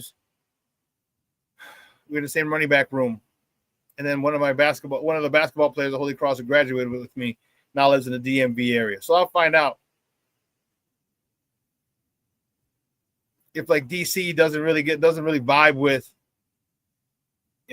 Philly. But that's what I think. I'm hoping, and here's a factor that people will keep forgetting. I shouldn't say that. Some people have mentioned it, and it's a very valid point. Vic Fangio is a defensive coordinator. Vic Fangio lost a Super Bowl with the Niners. You don't know how many times you're going to be able to get back to Super Bowl. Remember, he was with Jim Harbaugh. I think Vic Fangio has a hell of a game. Black Diamond says, hey, Shawn, I said this earlier. Poles are going to stick with Jones at left tackle because we have Rochar as the O-line coach and believes he can develop him into a starting left tackle. Well, Braxton Jones is serviceable, especially on runs. We're going outside zone. He's serviceable. He's good. He's got quick feet. He's a serviceable. Hell, what's going in his third year now? Come on, man. You can win with him, but if you upgrade, I think he would be the last person that they upgrade because you got someone a starting caliber left tackle. Not great, but more than serviceable. I'll give him his props. More than serviceable.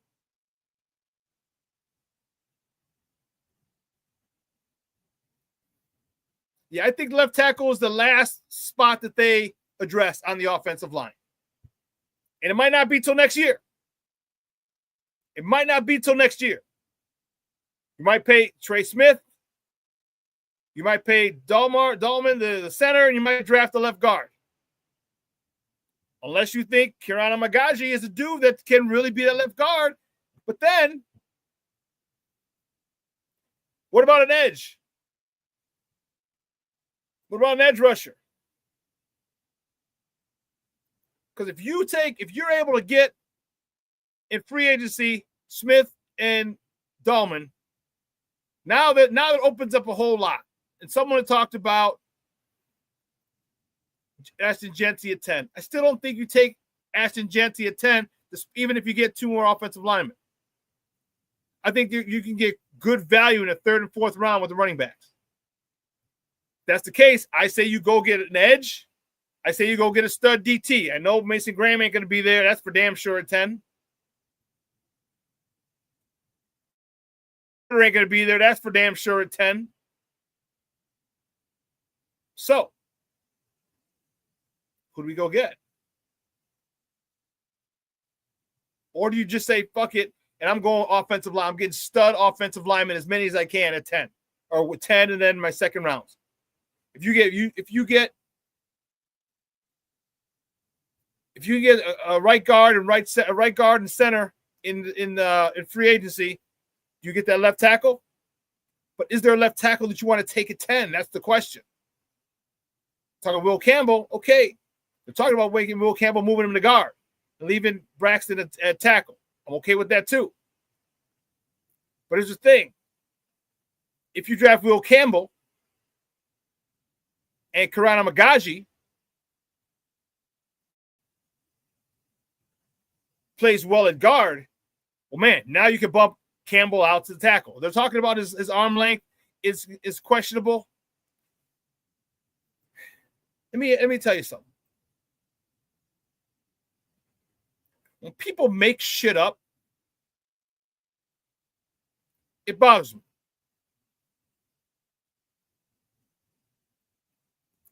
His arms might not be the ideal length. Guess what? Not a lot of people are ideal at their positions. Let me tell you something. Would you take Aaron Donald? Who would take Aaron Donald? If Aaron Donald, remember, we almost drafted him. So the Rams snuck him in front of us. Well, they didn't sneak him, but they yanked him in front of us. He's only 6 feet. He's 6 feet, maybe 6'1". Not what you want in a defensive tackle. Nothing like you want in a defensive tackle. Not ideal.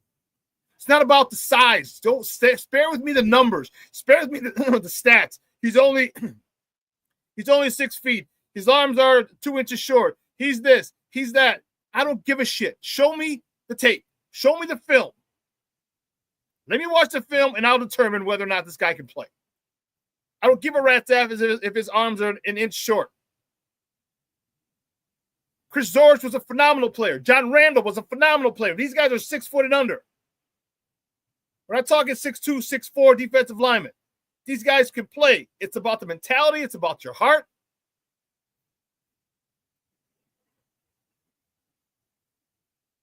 It's about what you do. Show me the tape. And if he played, listen, everyone's talking about it. He played in the SEC. He didn't play in the Big Sky. He's playing against guys who play on Sunday.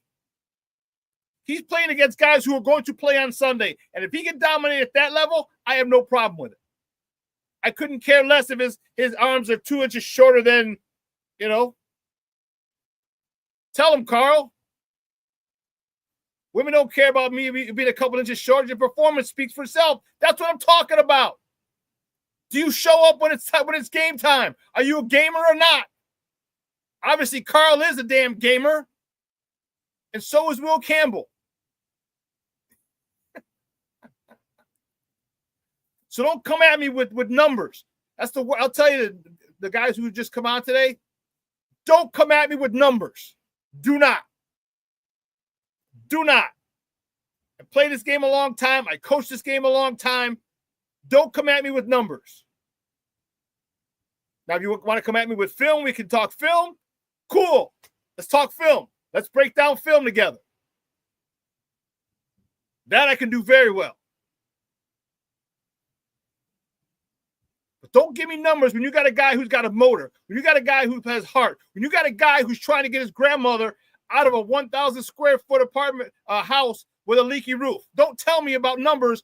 Those are the guys I want to see.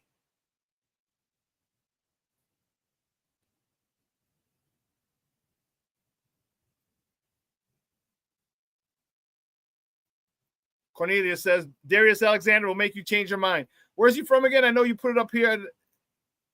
Toledo. Here it is. Like you said, Black Diamond. You got to check out Darius Alexander, DT from Toledo. I'll check him out. Once I start getting into breakdown of positions, yeah, I'll break it down and I'll look. And he might be it. You said Darius Alexander? What? How tall is he?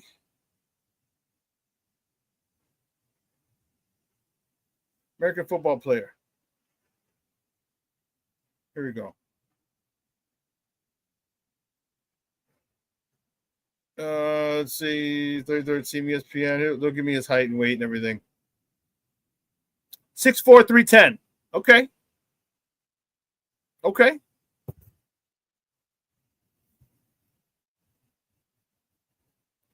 Oh, here you go. Cornelius says 6'4", 319. Okay. That's cool. That's cool. He might be that dude. He might be. I can't wait. Now I'm excited to go look at some of his highlights. Cornelius, I'm excited to look at some of his highlights. He might be that dude. Does your defensive line coach? Yeah, 310 instead. That's why you had 319. Carl, that's weird. I'm also 6'4", 319.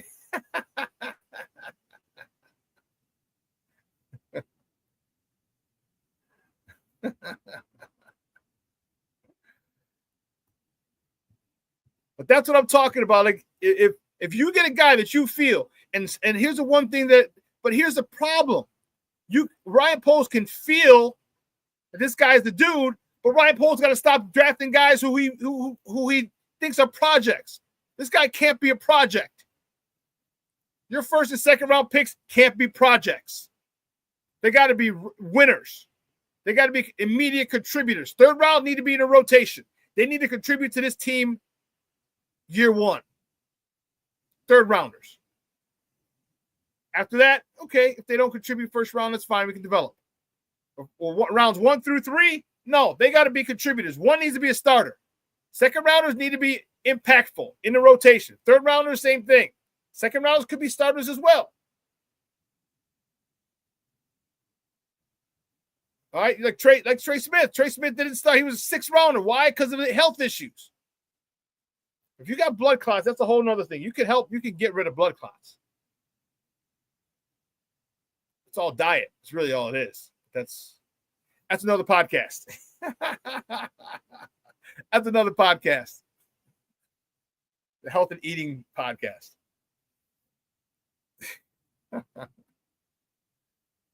But if you don't find an offensive lineman that you feel comfortable taking at 10, then you go get that D. If this Darius Alexander young man is the beast that you think he is, that he can be, then you go grab his ass. Guess what, Gervon? Competition. Guess what, Gervon? NFL stands for not for long. Or if do you find an edge? Do you find an edge that's up there? We'll see. I'm just saying these decisions, this is the most important draft since last year, which last year was the most important draft.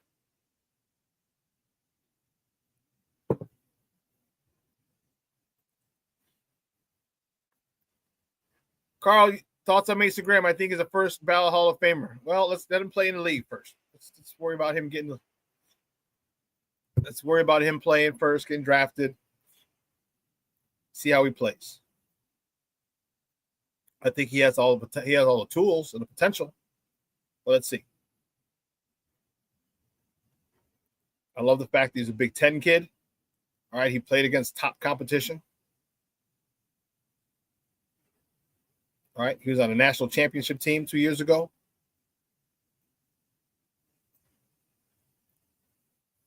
He can be a player.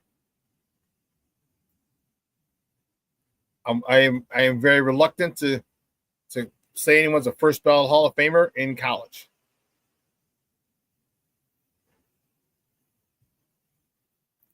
Mason Graham could be Aaron Donald 2.0.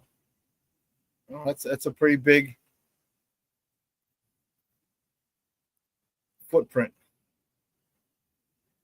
Pretty big shoes to fill. I'm not saying he can't. I'm saying those are some pretty big footprints he's going to have to fill. I agree. He was probably the best player on that team. I don't know. J.J. McCarthy was good too.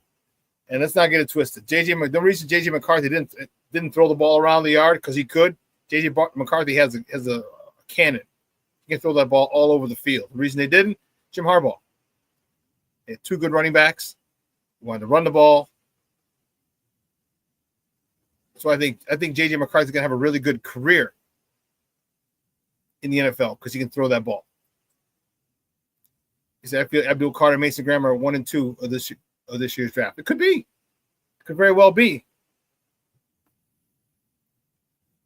Could very well be. You know, and then does Travis Hunter slide to 3? Or does Shedeur Sanders fall in this? You know, Abdul Carter is a stud.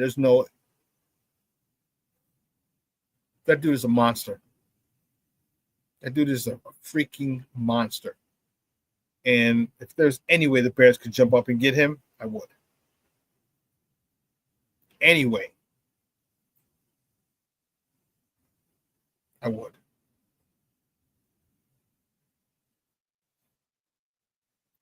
Yeah, the Giants go quarterback at 3 unless the Titans finesse them. Yeah, the Giants need a QB. And I think what the Giants are going to do is sign a free agent, get him 2 or 3 years, and draft a quarterback.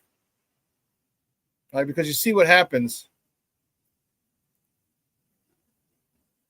You're going to want to get a rookie, at least for part of the season, if not all the season, but part of the season, to sit behind a veteran. But the thing is you're going to have to do is you're going to have to get him reps. You're going to have to get him valuable reps with the ones in OTAs, mini camp, and training camp. He's got to have some reps with the ones. You can't just throw him out there without having reps with the ones.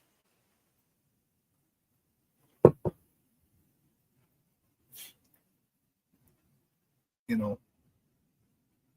But I'm excited. I'm very about this upcoming season.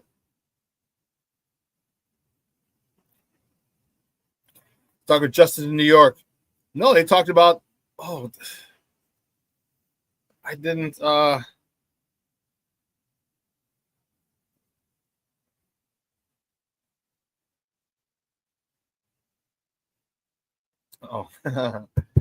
they talked about the Vegas Raiders. You know why? Chip Kelly. Chip Kelly is the offensive coordinator over there. You got Pete Carroll, got Chip Kelly. And I tell you what, if Justin goes to the Vegas Raiders, I will get a Justin jersey. Because I'll tell you what, you better watch out. Remember, the reason I wanted Pete Carroll here was because he breathed life into Russell. Gave Russell the confidence he needed, allowed him to believe in himself. Okay? That was a big part of the Seattle Seahawks winning the Super Bowl, was Russell's belief in himself. You get Pete Carroll and Justin together with Chip Kelly? Dude, the Raiders might become my third favorite team. Bears, Niners, Raiders. Before any of you new guys say, well, you're jumping on a Niners fan, I've been a Niners fan since the 80s. Since Joe Montana, Roger Craig, Tom Rathman. Well, Rathman was a 90s. All right, we're talking Freddie Solomon. All right. Justin to Vegas makes sense. Makes a lot of sense. Imagine him in the zone read with Chip Kelly's offense. Come on, man. I like it a lot. I like it a lot. I do. And he's indoors on turf. Justin to the Vegas Raiders makes a lot of sense. A lot of sense. You know why that makes sense? Because of this. What have I been saying? Coaching matters. Coaching matters. You get Justin with Chip Kelly and Pete Carroll. I'm telling you, Pete Carroll's going to breathe life into Justin. Chip Kelly's going to give Justin the type of offense he will flourish in.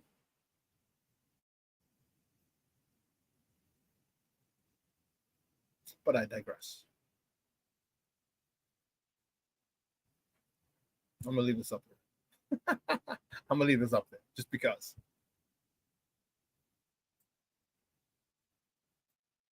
You guys are talking about DTs, DNs, O-line, but because that's where it is. You guys are smart, and I love it. That's why I love talking to. I love my followers because you guys are smart. Hopefully, I've been able to educate you a little bit anyway. But for the most part, you're smart. And you understand building through the trenches is imperative. Which is why, like, imagine if we were able to pick Pritchard, was it, from the Steelers, Jackson Powers Johnston, Cedric Van Pratt, like one of those guys. Now we got the center situation taken care of, but you wanted to go in free agency and get it. And some guards as well. Like, we need this. Instead of picking that, you wouldn't got what you got. But it can still, we have extra picks. And we might not have an extra third-round pick. I am praying. I'm praying the Jacksonville Jaguars hire Ian Cunningham. We'll get a 2025 third-round pick and a 2026 third-round pick. Man, third-round picks can contribute immediately. Third-round picks can be game changers. Third-round picks should be contributors in their first year. So come on, Ian Cunningham. Black Diamond, why you booing me? Boo for what? What did I do? What did I do, Black Diamond? What did I do? I'm always pissing somebody off.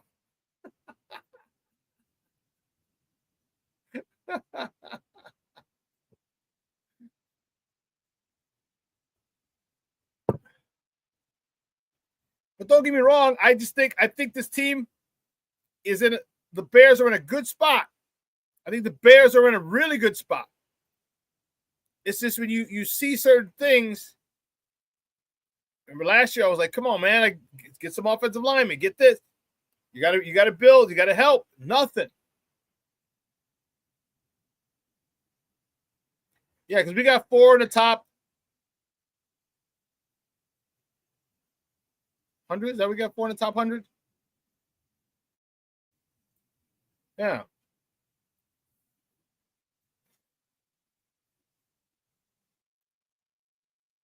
Life is choices. Choose wisely. Your job's on the line, Ryan Poles. Choose wisely. Because whether or not what's the likelihood of them firing this general manager? We got 4 in the top 75. Okay. You get another third-round pick. Man, that's 5 in the top 100. Excuse me. It's a lot more than most teams. A lot more than most teams. And you gotta make those picks count. You've got to make those picks count. Because I'm tired of, and his third round picks have been trash.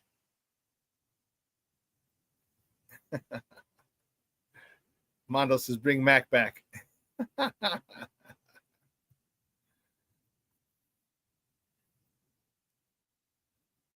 Again, I like Will Campbell if we can get him. Put him at guard and Kieran, Amagaji. Can you force us to kick Will Campbell out to left tackle? Can you, Kieran Amagaji? Because if you can, Braxton's a backup tackle. And if that's the case, Braxton, can you fight off Will Campbell? Can you beat this guy out?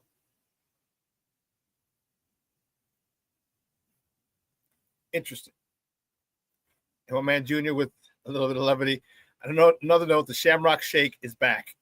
You realize I haven't had a Shamrock Shake in over 20 years, bro? Oh, being a Niners fan. Dude, I love the Niners, bro. Sorry. They after the catch, that was it. I was hooked. After the catch at the stick, Candlestick Park. That was it, Black Diamond. I'm sorry, Papa. They would never taking over my Bears. That wasn't even a remote possibility. And if the Bears play the Niners, Bears all the way. I got a Roger Craig jersey in my closet back there. Roger Craig was my man. He's one of the reasons I wore 33 my entire career. Roger Craig, Tony Dorsett, Marcus Allen, because Marcus Allen wore 33 in college at USC. Those were the reasons I wore 33. And I didn't feel like I could live up to Walter Payton's number because I would have around the 34, but I'm like, yeah, everyone's gonna say you're trying to be Walter Payton, and I wasn't good enough to be Walter Payton. So I was like, let me go to 33. Double numbers are cool. Hey guys, 2 hours is come and gone.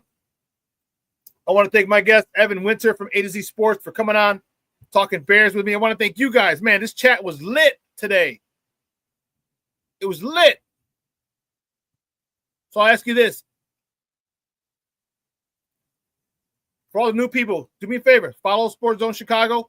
Subscribe to our YouTube channel. It's free. Request me as a friend on Facebook. You see at the bottom, Facebook, Twitter, Instagram, Snapchat, all one handle at the Shawn Sierra. All right, you can find me, reach out to me. I am excited about this Sunday. I'm excited about the game. It's going to be awesome. Hope you guys have a great time as well. Yes, Al Bundy was number 33 as well. But this was after I had chosen 33. But he's another phenomenal number 33. Anyway, guys, listen, have a phenomenal weekend. It's still restaurant week. If you can, get out there, have some lunch, have some brunch on the weekend, have some dinner. All right? Let your loved ones know you love them because tomorrow is promised to no one. So from everyone here at Sports Zone Chicago, guys, I'm your boy, the SuperBack, Shawn Sierra. Have a phenomenal weekend. It'll be a little cold, so get your boo. Get your little tenderoni, get your roni. Cuddle up. Friday, Saturday. Watch the Super Bowl on Sunday. All right? For everyone here at Sports Zone Chicago, have a phenomenal weekend. And your boy, the SuperBack, I am out.